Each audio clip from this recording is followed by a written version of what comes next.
Hello, Ferrer Clan members, C Clan members, and other viewers out there who are interested in genealogy, family clan history, and family clan management. My name is Joel C. Serrat Ferrer, and in this video, I'd like to share with you a couple of historical notes about the Ferrer clan of Pangasinan.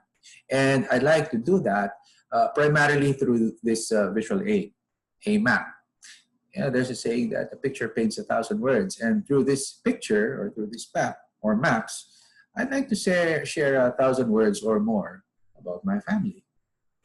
All right, now, from time to time, I get inquiries from friends and acquaintances when they find out that, wow, you're a Ferrer. So are you related to this Ferrer, to that Ferrer, from this province or that area? And I say, maybe, maybe not.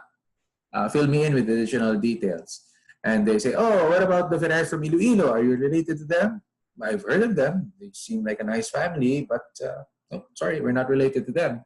Or what about the Ferrers from Cavite? You know, they're politicians. And, well, yeah, we do have some politicians and public servants in our clan, but we're not related to them. So they ask, oh, so where are you from? I'm from Pangasinan. We're specifically in Pangasinan. We're from Lingayen. So, okay. So I know a couple of Ferrers from Lingayen, Pangasinan, and so you must be related. And I say, maybe, but maybe not. You know, there's one question that will settle this issue once and for all, whether we are related to this Ferrer, to that Ferrer. And that question is, who is your clan ancestor? Because we in the Ferrer clan of Pangasinan, as far as we're concerned, we trace our lineage to one person. And his name is Jose Padilla Ferrer. Jose Padilla Ferrer was the son of Aniceto Ferrer and Josefa Padilla, and he was born in Lingayen in 1824. Okay, so if you look at my map, he's over here, Lingayen. That happens to be the capital, the current capital of the province of Pangasinan. Now, he married Inocencio Basilio, with whom he had 4 kids. But unfortunately, in 1877, Inocencio Basilio died. And when Inocencio Basilio died, he married a new wife, Gregoria Castro, with whom he had 11 kids. So, you know, that's 11 plus 4, that's a total of 15 kids, right? Now, from the 15 kids of Jose Padilla Ferrer, 8 of them were able to establish generational lines. So all of the Ferrers that belong to our clan can trace our lineage to one of these generational lines. Okay. Now, these generational lines, or all of the kids of Jose Padilla Ferrer, they have names. But we have also given them some codes in order to denote who is this child from this other child in terms of birth order. So you have, let's say, B1 is the first child, B2 is the second child, B3 is the third child, and so on and so forth.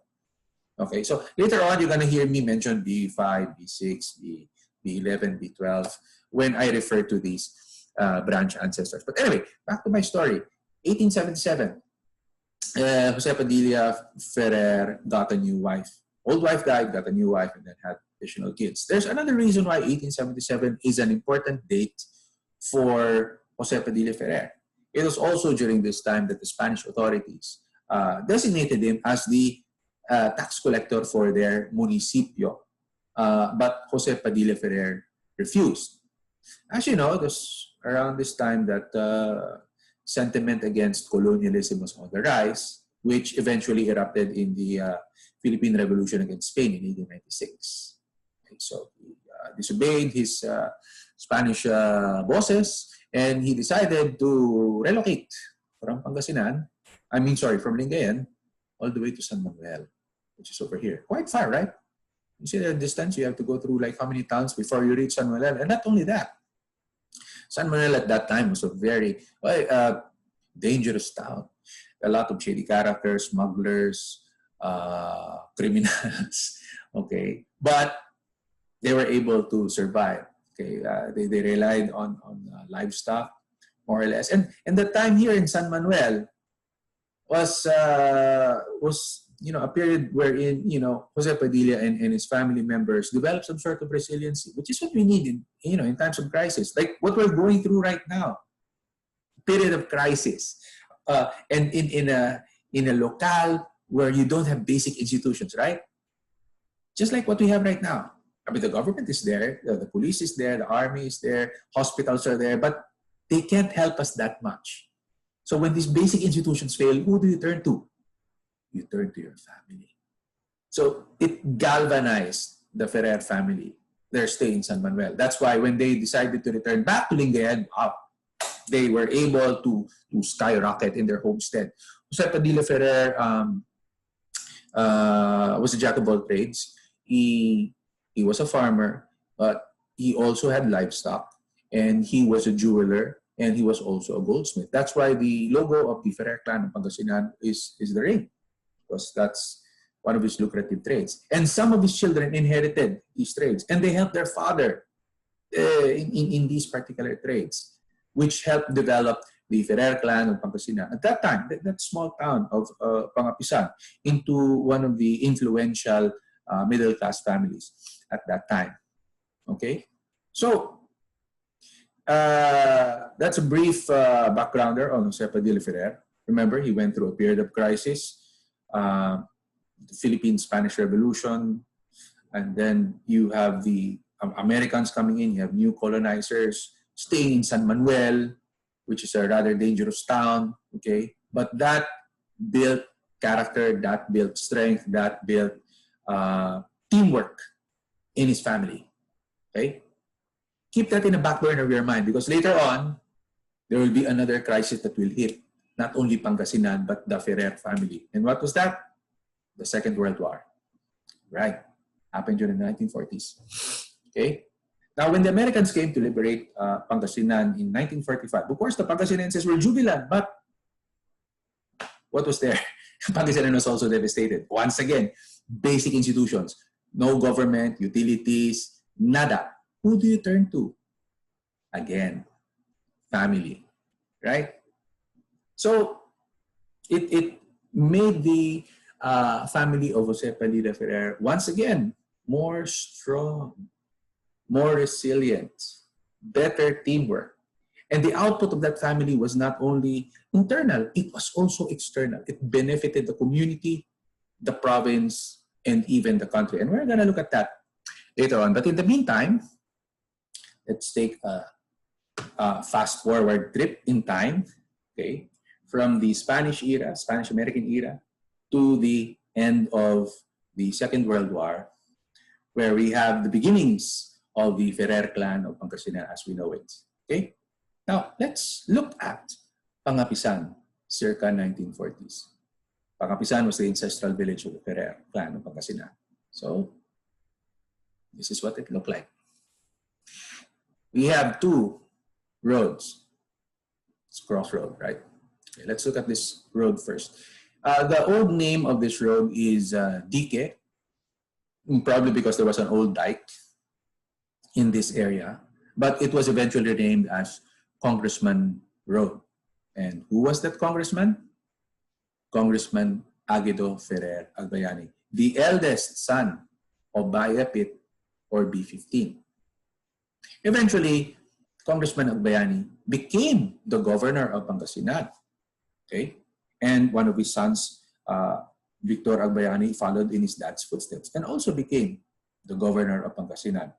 Last but not least, you have another son of Aguedo Agbayani, Louis Agbayani, who became the mayor of Sual. Where did they get this political skill? Whom did they inherit it?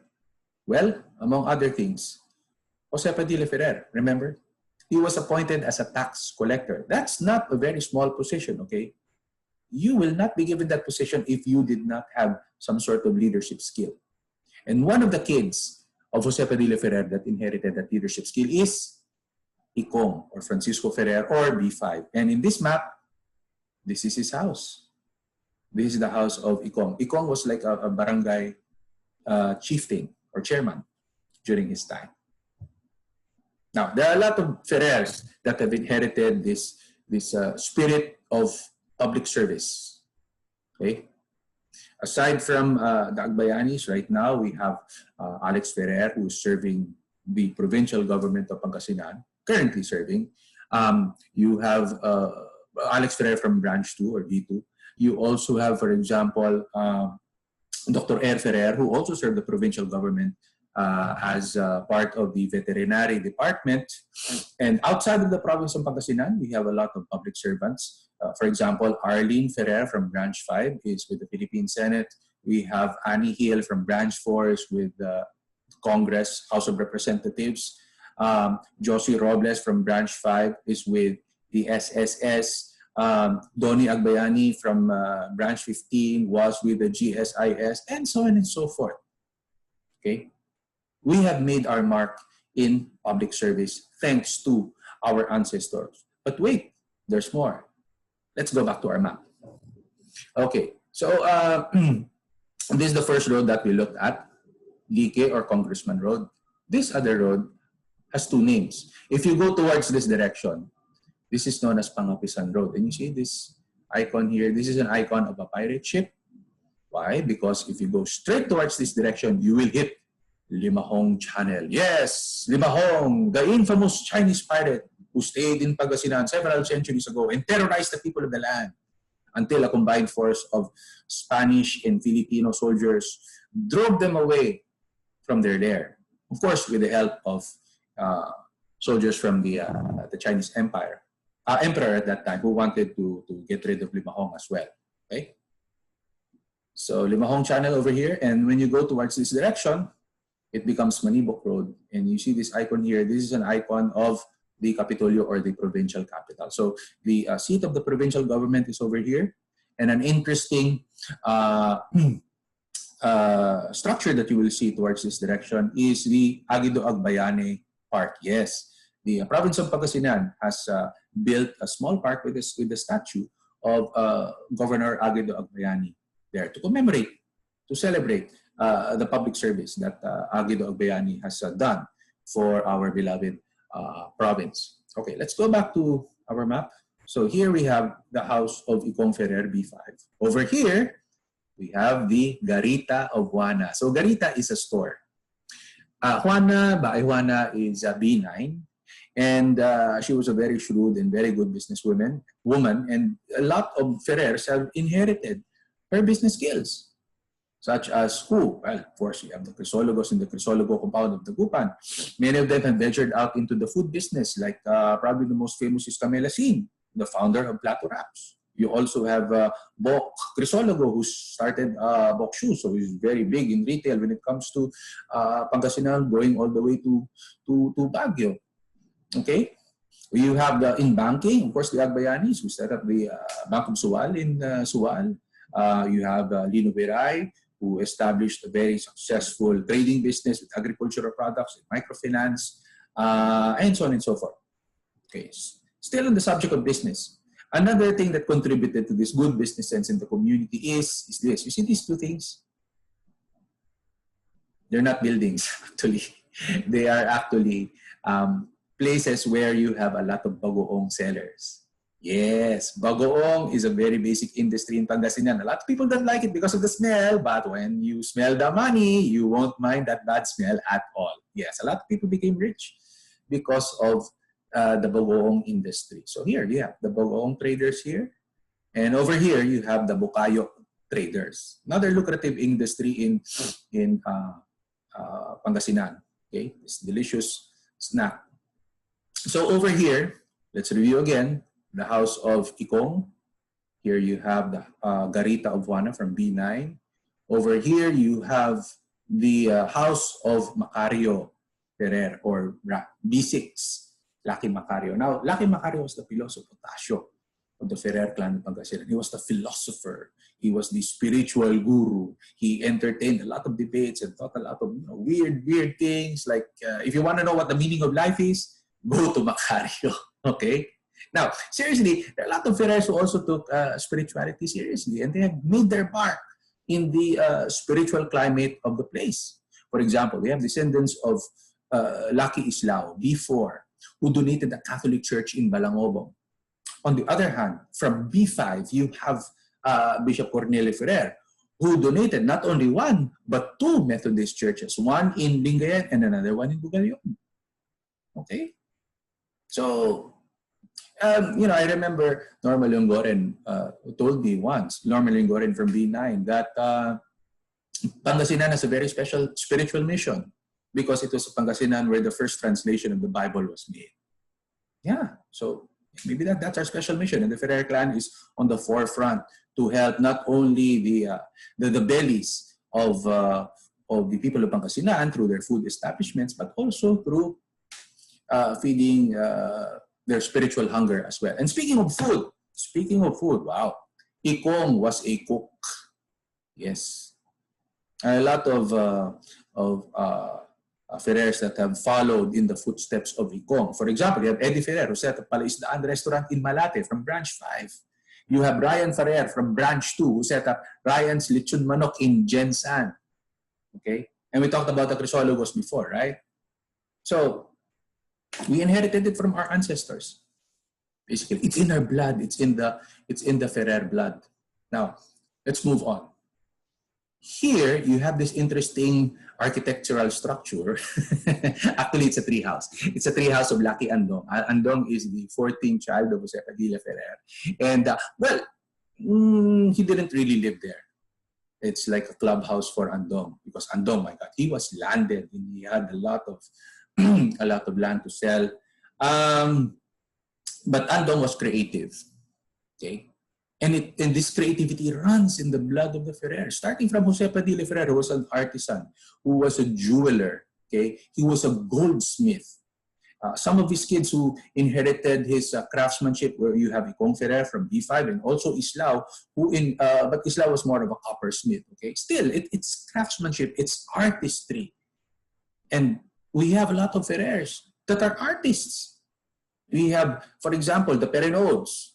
From Branch 4, there were painters. The Leongorens, they're painters, they're animators, they're photographers. Avid Leongoren is a fabulous animator. He's already come up with several animation flicks.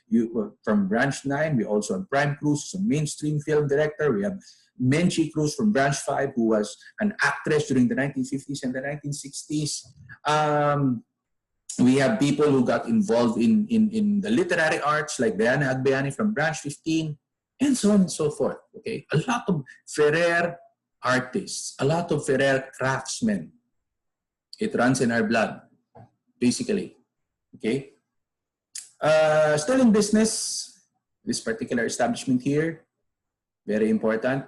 It's PISAT, Pangasinan School of Arts and Technology. And in PISAT, Forting Ferrer, one of the sons of Mariano Ferrer, or B12, taught arts and trades. This would be the counterpart of TESDA. So if you want to learn a livelihood skill, you go to PISAT. Over here, you have the house of Lolo Bed, Uncle Bed Valeriano Castro, one of the sons of Baiwana, or B9. Wow, Lolo Bed was a World War II veteran who was a Death March survivor, right? So there are a lot of Ferrer clan members who fought for justice, who fought for social justice, okay? We have the political leaders, like I said. We have Norma Leongoren, who's another one. We have a lot of people who got involved in social work, like Elmer Ferrer from Branch 5, who was the former dean of the College of Social Work in UP Diliman, okay? We have lawyers like Oscar Ferrer. We have in-law lawyers like Attorney Hermie Pobre, who used to be the head of the Department of Justice, okay, and the PRC, and so on and so forth. So we have contributed in a variety of fields: publishing, public service, arts, media, culture, music.